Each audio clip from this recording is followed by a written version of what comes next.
Hi, welcome back to the session on shell programming. In the last few sessions, we had talked about variables, we had talked about a brief introduction to shell, and we had also talked about declaring scalar variables. Now, in this session, we will talk about how to declare arrays in a shell. The context of arrays in shell is slightly different from the context that you use in other programming languages. In general, an array groups a bunch of data that belong to the same type together. So, if you take a programming language like C, you will have something known as an integer array. Now, in the case of shell, as I told you, you can not have such kind of data types stored separately. Therefore, what usually happens in the shell is you can call an array as grouping of data together. Okay. So, in bash born again shell, okay, we can declare an array by using array name. So, if you look at this, giving some name equal to, and then you open this curved brace, and then you give variable name space variable 2 etc., and you can access each element of the array through this notation. Okay, this notation is slightly complex. One of the things that we should note is, since array groups data items together, each element in the array is retrieved using an index. So, that is what this index is. This is usually an integer, and this is the name of the array. So, this matches whatever we had given here, and then we know that dollar is used to take the values of the variables. Okay. Therefore, we put a dollar within this braces, and you can, one of the good aspects of bound shell is that you can access all the elements of the array at the same time by using either the star symbol here as the index or the @ symbol as the index. So, let us take a look at how we can use arrays in programming. So, we are having a program called arrays.sh. So, in this case, if we are going to use only scalar quantities, you see that I have to declare variables something like this: name 0 is equal to India, name 1 is equal to 1, and this is what I was talking about. You see, this is a string and this can be treated as a number. Okay. So, in this case, and you also have name 2 which is Bhutan, then we have name 3 is equal to Nepal. So, if you print this, if you run this program and print this, and if you want to access the value of name 0, then we can write as given in the echo statement $name 0.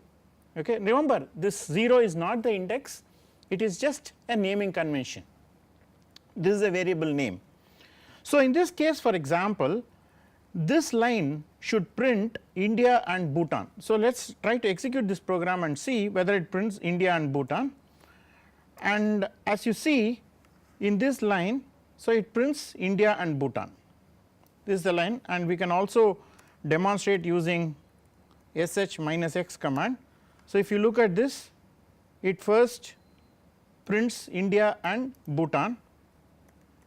So, you have to execute using the bash shell. So, if you look at this, it just, when I put echo India and Bhutan, it just prints India and Bhutan. Okay. So, in this way these are called scalars because they hold only one quantity.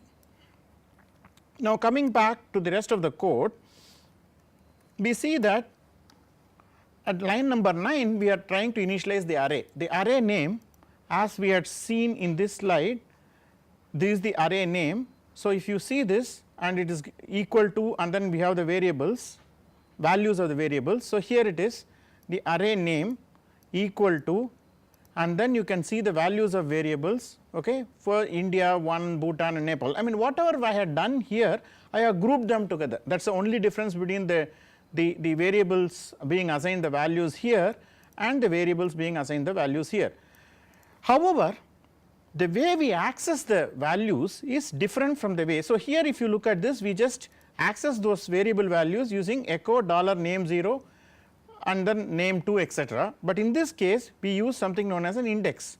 So, the index starts with 0, then this becomes 1, this becomes 2 and this becomes 3. Therefore, this will print India, 1, Bhutan and Nepal. So, let us see a demo of this. So, if you look at this, so we are assigning the array to be India, 1, Bhutan and Nepal, and then it echoes India first, this is dollar array name of 0, then it echoes India, then dollar name of 1 which corresponds to this, dollar name of 2 which corresponds to Bhutan and dollar name of 3 which corresponds to Nepal here. So, in this way we are able to print all the 4 values using the index of the array.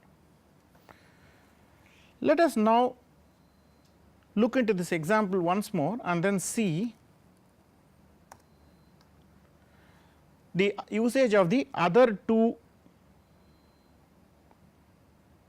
access methods. Okay. So, if you look at this, I had introduced another access method which uses dollar array name and then star. So, if you look at this, if I want to access all the elements of the array, I can use echo dollar name and within this I can put a star, which implies that this will access all the elements of the array. Either you can follow this method or you can follow this method. There is minor difference between these two which we will discuss in the subsequent class. So, if we run this program again and then we can see how these 4 lines work. So, what we do is we just run, and if you remember we had put bash -x, which means we are running it in a debugging mode, so that we see what is happening. So, if you look accessing all array items, so it prints access all items of the array, then it prints India, 1, Bhutan and Nepal, and also we can print it as follows India, 1, Bhutan and Nepal. So, in this way we will be able to make use of the array variables, okay, in our programs. Probably, I mean, what is the use of these arrays we will see. For example, if you want to store some table of values etc., this array can be used. We will now move on to the next part of our presentation, which now deals with arithmetic operations. So, arithmetic operations, see, one of the things that we should know with shell is there is no direct support for arithmetic operations with shell. So, what it does is it uses external programs such as EXPR or a much more powerful version of a calculator program called BC, or it makes use of awk. So, what we do essentially is inside the shell we call one of these programs, and such programs will help us perform arithmetic operations. Shell actually supports 5 basic arithmetic operations. So, it is addition, subtraction, division and modulo operations, which are essentially similar to any other programming language like C, whereas in multiplication we use the star, but even though multiplication is represented by star, we are supposed to usually use \star. I leave it to you people to answer why we are going to use \star and not star. One of the reasons, one of the answers, there are many answers, one of the answers is that if you look at this presentation, you see the star was used to access all the elements. Therefore, syntactically it carries 2 meanings, semantically it carries 2 meanings. One meaning is it can access all the elements of an array, and the other meaning, if I put star, then it would mean that you have to access all the elements rather than multiplying a number. Therefore, we put a \, this is known as the escape character. We put the \, and then we put the star to do the calculations. So, let us take a look at integer arithmetic first, and we use, for integer arithmetic we will use this EXPR and an external program. So, what we do now is we will take this program called arithmetic.sh and then see this program, go through this program, and then we will execute this program and see how this program works. So, the first line of this program we had already seen, if I put echo -n, it means it will print this and then the cursor will not move down to the next line, it will actually expect the input to be given here, which essentially means you are providing a nice user interface. And then we had already seen that the read statement can be used to take the value of input values from the user. And then now we come to the calculation part. If you look at this, we are now using a variable called val, and what we are doing is, see, remember, this is a backcode. This is very, very important when you are typing any command or any expression in shell. You need to be very careful about the spaces. For example, I can't type it like this. If I don't give a space between these two, then shell will actually present an error. So you have to be extremely careful when you type it. So it's better you have your laptop in front of you and don't you don't cut and paste these kind of strings. You actually type it and see, because that can lead to a lot of syntax related errors, and you need to get practice to ensure that you don't get such kind of syntax related errors. If you look at this, you see we have, this Celsius is now retrieved. So whatever value the user is giving is now retrieved, and then this quantity is multiplied by 9, a constant. Okay, of course all these things could have been done in a single line, but we just want to show you how mathematical calculations can be done with shell.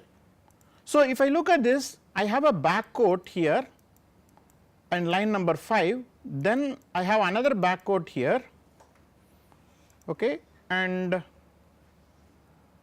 if you look at this, what this backquote says is that after you calculate this expression of Celsius into 9, then assign the result, whatever the result you get out of this expression, to val. Okay. So the val will now get assigned whatever, suppose let us assume that you give a Celsius of 0, then 0 into 9 is 0, and the result of 0 is assigned to val. Now the next line says that val should be divided by 5. Now remember, I have used all integer values.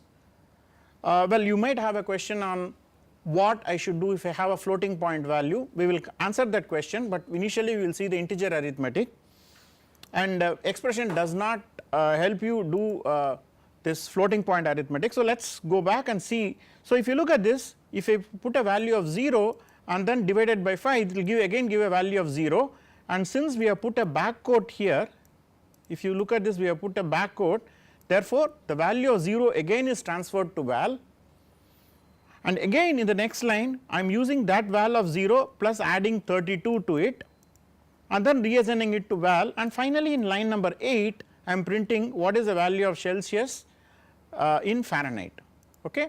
So let us run this program and see what is the result it produces. We will run it in debug mode and finally we will run it again in the normal mode. Okay. So I am taking arithmetic.sh. So it tries to read a value, let us say I give a value of 32.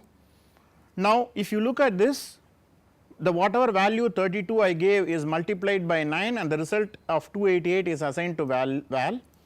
Again 288 is divided by 5 and then assigned to val. Remember, 288 divided by 5, the remainder 3 is ignored, and then again this 57 plus 32 is added and the value of 89 is printed. So and finally we say Celsius 32 degrees is 89 Fahrenheit. If I do not run using the sh minus x option, you will get something like this. So I get say 60 degrees and I get 140 degrees Fahrenheit. So in this way we can do the integer arithmetic operations in a shell. Now this raises the next question of how do I do floating point operations. So for doing floating point operations, what we can do is we can change our tool. So this is one good part of shell. Since shell does not provide support for this plus minus directly, what we can do is we can make use of other tools that are available in Linux or Unix and use those tools to do these mathematical operations. So we will see one such example of how to do floating point operations with a tool called BC. So let us look at a code for this. So and as I told you in the first class, it is better we actually comment the code, okay, and if you look at this portion, we actually comment the code which says that this portion uses a powerful calculator program called BC which can even work with floating point numbers. So, previously if you remember, one of the things that you should be careful is the syntax will change if you are going to use a program like BC or if you are going to use a program like EXPR. So, the first two lines of the program are the same, there are no problems, and the change starts occurring in the third line. So, this is the way you have to give an input to the BC program. So, what I do is I just echo whatever mathematical operation I want to do, I just echo to BC minus L. So, you can take a look at what is BC or BC minus L using the help information. Now, what happens is once you do this, even though you are given the values as numerals, I mean integers here, you can see that BC will actually convert it into floating point and then the final result will be presented in a floating point value. So, this is the same program as before, what we had done as before, except that we are using a new tool called BC, which is more powerful, and for we can do floating point operations based on this. So, let us run this program and see how it executes. So, what I can do is first I will run this program without any debugging mode, and then we will see. So, I have taken the input value. So, we will give the input value of let us say 32.2 degrees Celsius, okay, and then it prints, if you print the values, okay, it prints this as 89.9600 degree Fahrenheit. I mean I would leave it as an exercise. You should look at how you can reduce all these zeros or round it off to nearest to 2 decimal places, 3 decimal places, etc. I leave it as an exercise to you, but in this way if you see, let us do the same program by in the debugging mode so that we understand what is happening. So, I will say give the same input 32.2, and if you look at this, once I give 32.2 it just gets multiplied by 9. So, you get 289.8 and then this gets divided by 5 and which leads a value of 57.96, and 57.96 get added to 32 and finally I get a value of 89.96 and you get this value gets printed. So, in this way we will be able to print the floating point numbers also using shell. So, in short, let us recollect what we have done. The first thing that we found out was we can declare variables using arrays, and the second thing that we discussed was we can actually do integer based arithmetic operations using powerful calculator programs that are already available on the shell. The first program that we used was EXPR, where we tried to do integer arithmetic operations. The second program that we tried to use was BC. In fact, if you look at BC, man pages of BC, it has lots and lots of features. So, this becomes actually a very powerful calculator program, and what we have done is that using BC we have covered the floating point arithmetic operations. Now, can we merge arrays? All the variables that are given are scalar variables which take only one value. So, the question is, can I use arrays and do the same operation? Yes, you can use the arrays. Okay, if you are going to calculate, for example, I want to calculate all the values from 0 to 100 and convert them into Fahrenheit, yes, it is possible. You can declare them in an array and then you can run this program on the array and print out the results and store the results. In the next session we will talk about the relational operators.